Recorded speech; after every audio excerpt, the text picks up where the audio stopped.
moments, let's change the foundation. So this is Pratiksha Gupta, your chemistry teacher, and I welcome you all to this amazing platform of Learn and Prep.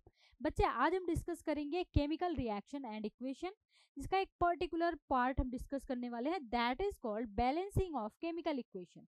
मतलब किसी भी chemical equation को हम किस तरह से balance करते हैं. तो इस पार्ट को समझने के लिए, जानने के लिए हमें कुछ बातें सीखनी जरूरी है. जैसे कि पहली बात है हमारे पास कि भाई केमिकल इक्वेशन होता क्या है, जिसके बारे में हमने थोड़ा थोड़ा लास्ट क्लास में डिस्कस कर लिया था.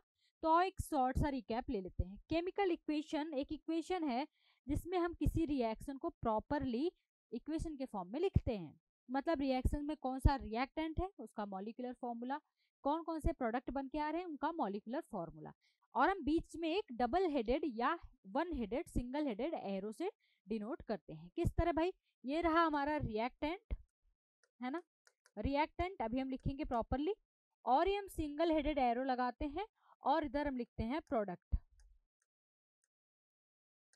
जैसे कोई एक रिएक्शन ले लो आपकी, कार्बन डाइऑक्साइड का फॉर्मेशन या वाटर का फॉर्मेशन. तो पहले कार्बन डाइऑक्साइड देखो कि कार्बन है प्लस ऑक्सीजन O2 के फॉर्म में होता है बेटा.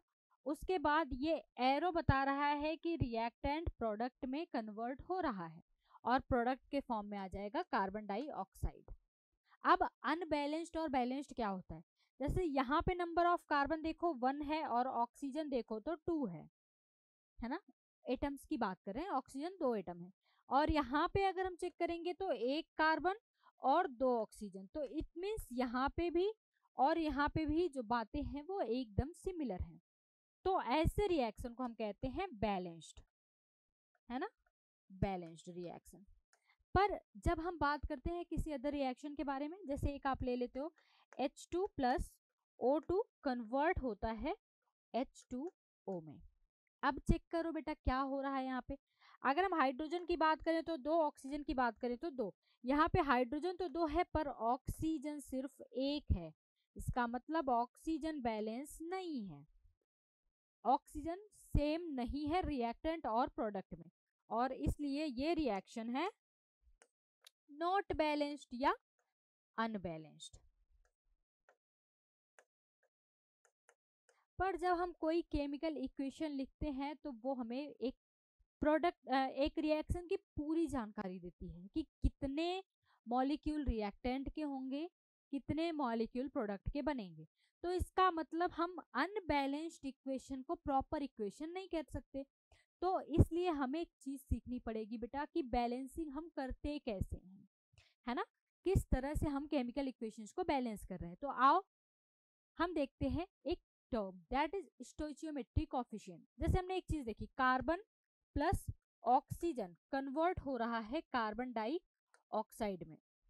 तो इसमें एक चीज हमें समझ में आती है कि एक एटम कार्बन का एक मॉलिक्यूल ऑक्सीजन से रिएक्ट करता है और एक मॉलिक्यूल बनाता है कार्बन डाइऑक्साइड का. ऐसे ही जब हम H2 plus O2 converts H2O में देख रहे हैं, तो हम अगर कह रहे हैं कि एक H2 एक O2 से रिएक्ट करके एक H2O बना रहा है, तो यहाँ पे हम देख रहे हैं बैलेंस्ड नहीं है. तो हमें फाइंड आउट क्या करना है एक्चुअली बैलेंसिंग में, कि यहाँ पे स्टोइचियोमेट्री कितनी होगी, यहाँ पे कितनी होगी, और यहाँ पे फिर कितनी स्टोइचियोमेट्री आएगी. तो इसी चीज को हम सीखते हैं. अच्छा, एक चीज जो स्पेशल है आपके लिए, कॉजन, है ना, कॉजन की आप किन बातों का स्पेशल ख्याल रखोगे बैलेंसिंग के टाइम. बैलेंसिंग के टाइम आप स्टोइचियोमेट्री चेंज कर सकते हो,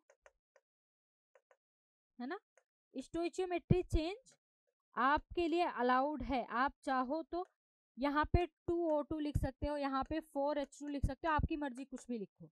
लेकिन आप यहाँ पे जो लिखा हुआ है, जैसे O2 को आप O3 ऐसा नहीं लिख सकते हो, O2 को आप O4 ऐसा नहीं लिख सकते हो, H2O की जगह H2O2 नहीं लिख सकते हो, H2O की जगह H3O नहीं लिख सकते हो. इस तरह के चेंजेस अलाउड नहीं होंगे बैलेंसिंग के लिए, सिर्फ आप स्टोइचियोमेट्री में चेंज कर सकते हो. क्लियर है बेटा.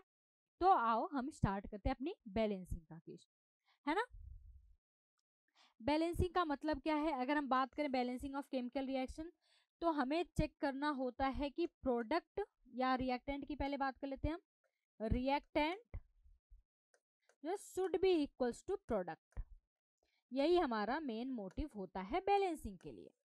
कितना हमने रिएक्टेंट लिया, एकदम सिमिलर अमाउंट में प्रोडक्ट बनना चाहिए। प्रोडक्ट के जो एटम्स हैं, जो मॉलिक्यूल्स हैं, वो डिफरेंट नहीं होने चाहिए then that of reactant. This is called balancing. तो हम एक एक रिएक्शन बैलेंस करके हम इन चीज़ों को आगे बढ़ाते हैं। पहला ही हमारा बैलेंस का फॉर्मूला जो रिएक्शन आया वो है H2 + O2 converts into H2O। तो आओ बेटा समझते हैं इसको कैसे करना है।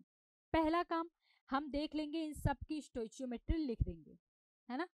इनकी क्या स्टोइचियोमेट्री आ रही है उसको हम लिख देंगे। तो हमने H2 की स्टोइचियोमेट्री लिखी 1, और कितने हाइड्रोजन मिलके आ रहे हैं इससे हमने लिख दिया 2। ठीक है, H2 से 2 हाइड्रोजन मिलके आ रहा है। O2 की स्टोइचियोमेट्री है 1, और हाइड्रोजन मिलके ऑक्सीजन मिलके आ रहे हैं 2, है ना। ओके, यहाँ पे हाइड्रोजन नहीं लिख सकते, हम एटम लिख रहे हैं।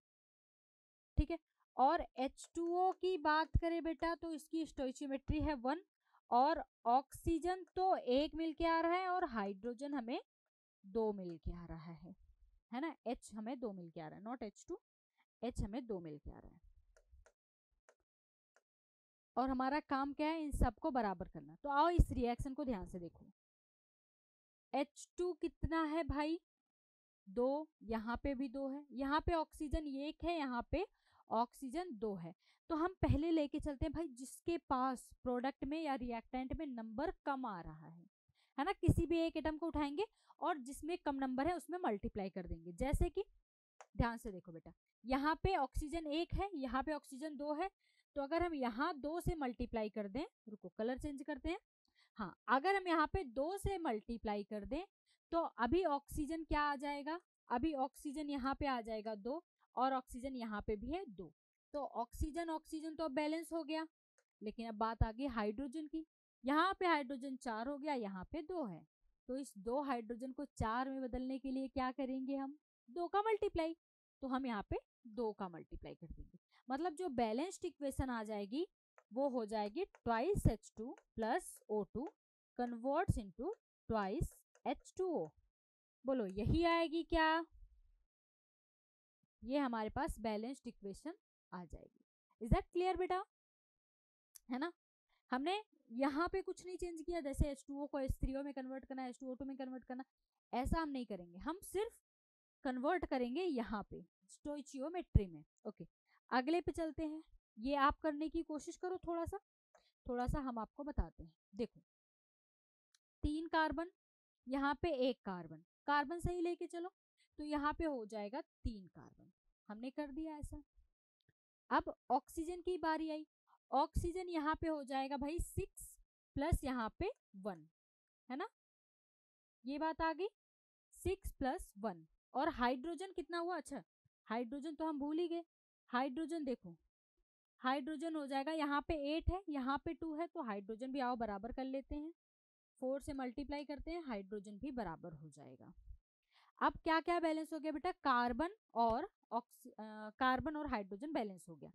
बचता है ऑक्सीजन का केस, यहाँ पे 2 है और यहाँ पे है 6 + 4 मतलब 10 है ना। 6 + 4 मतलब 10 है। तो अगर 2 को कितने से मल्टीप्लाई करें कि ये 10 में कन्वर्ट हो जाए, 2 को कितने से मल्टीप्लाई करें 10 में कन्वर्ट हो जाए, तो मल्टीप्लाइड भाई अगर हम 5 कर देते हैं, मतलब यहाँ पे 5 O2 लिख देते हैं। अब देखो बैलेंस्ड है क्या, कार्बन 3 कार्बन, चेक करो बेटा, है ना। 3 कार्बन, तो यहाँ भी 3 कार्बन। अगर हम हाइड्रोजन की बात करें तो इधर 8 हाइड्रोजन, यहाँ पर भी 4 × 2 = 8। इसके बाद हम ऑक्सीजन की बात करें तो 10, और अगर हम यहाँ पे ऑक्सीजन की बात करें तो 6 यहाँ पे, ऐसा 3 × 2 हो जाएगा ना, तो 6 यहाँ पे और +4 यहाँ पे, तो यहाँ पे भी 10 हो जाएगा। बैलेंस हो गया रिएक्शन, क्लियर है ना। ओके, अगले क्वेश्चन पे चलते हैं। बहुत सिंपल से क्वेश्चंस आते हैं, तो बस आप थोड़ा सा ध्यान दोगे। एक और क्वेश्चन करो बेटा। C6H6 + O2 कन्वर्ट होता है कार्बन डाइऑक्साइड और हाइड्रोजन वाटर में। ये जो रिएक्शन है अनबैलेंस्ड वाली आपको दी रहेगी, याद करने की बिल्कुल जरूरत नहीं है। हमें सिर्फ बैलेंस करने की जरूरत है। तो देखो 6 कार्बन है, 6 कार्बन यहाँ पे बैलेंस कर दो। कलर चेंज करो बेटा। हाँ 6 कार्बन इसमें लिखते हैं ना, लोअर वाले में C6H6 प्लस CO2, हाँ O2 converts into CO2 plus H2O, है ना। आ जाओ, पहला हम काम करेंगे कार्बन को बैलेंस करने का, तो आओ कार्बन को बैलेंस कर लेते हैं। 6 कार्बन देन 6 कार्बन। दूसरा काम हम करेंगे हाइड्रोजन को बैलेंस करने का, तो आओ हाइड्रोजन को बैलेंस करते हैं। 6 hydrogen, so we need to multiply by 3। समझ में आ गई बात? 3 से हमें यहाँ पे मल्टीप्लाई करना पड़ेगा, हो गया। ये सब बातें क्लियर हुई। अब बचता है हमारे पास ऑक्सीजन का केस। ऑक्सीजन यहाँ पे 2 है और यहाँ पे है 12 प्लस 3, इट मीन्स 15। तो हमें 15 ऑक्सीजन करने के लिए 2 में कितने का मल्टीप्लाई करना पड़ेगा? अगर हम 2 में 15/2 का मल्टीप्लाई कर दे तो ये 15 आ जाएगा। तो इसका मतलब हम यहाँ पे 15/2 का मल्टीप्लाई कर देंगे, तो हमारा जो फाइनल इक्वेशन आएगा वो आएगा C6H6 plus 15/2 O2 converts into 6 carbon dioxide plus 3H2O। पर अभी भी एक प्रॉब्लम है कि हम आधा O2 नहीं ले सकते हैं। हम जैसे 15/2 मतलब 7.5 हम नहीं ले सकते, इसलिए पूरे इक्वेशन में 2 से मल्टीप्लाई कर दो। तो जब हम 2 से मल्टीप्लाई कर देंगे तो ये हो जाएगा 2C6H6 plus 15O2 converts into 12 carbon dioxide plus 6H2O। Now this is a balanced equation. आगे बात समझ में बेटा? क्लियर है ना? ओके आगे चलते हैं नेक्स्ट पे। नेक्स्ट हम देखेंगे एक और इक्वेशन। फटाफट देखो भाई क्या हो रहा है। एक Al है, यहाँ पे 2 Al है, तो पहले ही लिख दो 2Al plus O2 converts into Al2O3। अब आगे हम क्या कर सकते हैं भाई, ऑक्सीजन को बैलेंस करना है। यहाँ पे 3 है, यहाँ पे 2 है, तो 2 को 3 में बनाने के लिए 3/2 से मल्टीप्लाई करेंगे, है ना। तो 3 आ जाएगा, तो यहाँ पे हम 3/2 से मल्टीप्लाई करेंगे। पर क्योंकि 3/2 जैसा कुछ नहीं हम ले सकते हैं, तो पूरे में 2 से मल्टीप्लाई कर दो, तो आ जाएगा 4Al plus 3O2 converts into 2Al2O3।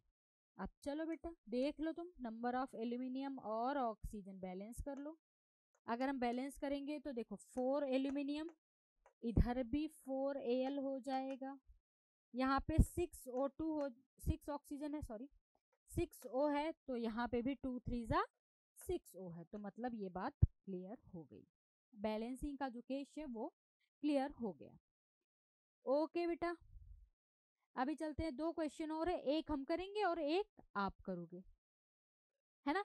एक हम करेंगे एक आप करोगे। तो चलो बेटा N2 plus H2 thrice NH2 sorry NH3 बना रहा है। N2H2 NH3 बना रहा है। क्या हो रहा है भाई, 2N है तो यहाँ पे 2N कर दो, हो गया। अब लेकिन हाइड्रोजन 6 हो गया, यहाँ पे 2 हाइड्रोजन है तो 3 कर दो, बस यही बैलेंस्ड है, कुछ करना ही नहीं है। हमने पहले क्या किया, नाइट्रोजन यहाँ पे 2 देखा तो यहाँ पे 2 नाइट्रोजन किया, फिर नाइट्रोजन 2 करने की वजह से हाइड्रोजन 6 हो गया, तो 6 हाइड्रोजन करने के लिए यहाँ पे 3 से मल्टीप्लाई कर दिया। सिंपल, कुछ भी नहीं करने का है। ओके अगला देखो बेटा, एक ये क्वेश्चन है जो आप अपने घर से करके लाओगे, है ना। एक क्वेश्चन आप घर पे करोगे, मैं आंसर बता दूं क्या? आंसर बता दूं क्या? चीटिंग होगी ना। चलो अच्छा बता देती हूँ, कोई बात नहीं। आंसर आएगा पर तुम सॉल्व करना है। FeCl3 plus thrice NaOH convert हो जाएगा FeOH का whole thrice plus thrice NaCl। अब इसको सॉल्व करने की एक बार कोशिश करना बेटा, है ना, उसके बाद आंसर से मैच करवा लेना। क्लियर है? ओके बेटा फिर मिलते हैं आपसे अगली क्लास में, तब तक के लिए take care, bye bye and best of luck.